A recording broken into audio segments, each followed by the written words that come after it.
The girl woke up to find herself back at the age of 18. The boy in front of her, explaining the problems, was the same man she had desperately pursued in her previous life. In the end, she had successfully married him. But this time, she didn't want to repeat the same mistakes. She decisively rejected the boy's offer to help. The boy looked at her in confusion as she walked away. Little did he know, in the previous life, after the two barely got together, the man had never stayed over in her room. It seemed like he only treated her as a sexual partner. The woman had originally believed that if she continued to be good to her husband, one day he would truly fall in love with her. Unfortunately, that day never came. Her husband publicly admitted in the media that the person he loved was his high school first love. At that moment, all the woman's hopes were shattered. She walked home in a daze, only to be suddenly hit by a car. When she opened her eyes again, she found herself back 30 days before the college entrance exam. That's when the scene at the beginning of this story occurred. This time, she didn't want to repeat the same mistakes and waste her life. She decisively told the boy that she would never intentionally make mistakes and ask him for tutoring again. To her surprise, the boy, who had always ignored her, actively approached her, reminding her that if she continued to quit halfway, she would never be able to get into Tsinghua University. The girl said she would rely on her own efforts from now on. The boy was very angry, but he had promised to help her get into Tsinghua University, so he didn't give up on her.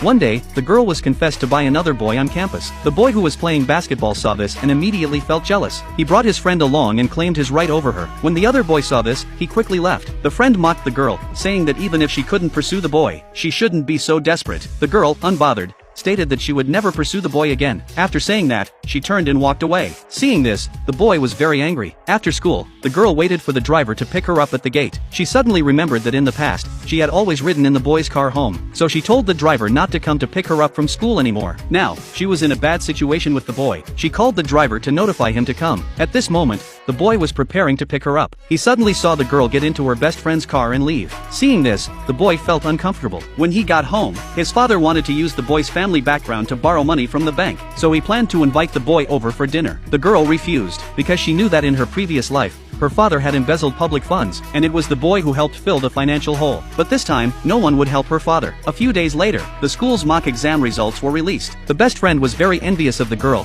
who had scored perfect marks in other subjects. However, her Chinese score was only 100 points, which might mean she was still far from getting into Tsinghua University. Little did she know, the boy had already prepared everything for her. When the two accidentally bumped into each other, the boy secretly put the Chinese exam prep book into the girl's bag. The girl realized that the boy had been caring for her all along, but even so, she had no intention of getting together with the boy. After the college entrance exam, the school organized a graduation photo session. The boy had already taken the photo once, but he purposely got close to the girl and took a photo with her. Soon after, the best friend invited the girl to the hotel for dinner. When the girl hurried over, she once again found herself in the boy's arms. Curious, the girl asked how the boy had also ended up here. The best friend explained that the boy had booked the room next door, but the air conditioning was broken, so they came to share a table. At this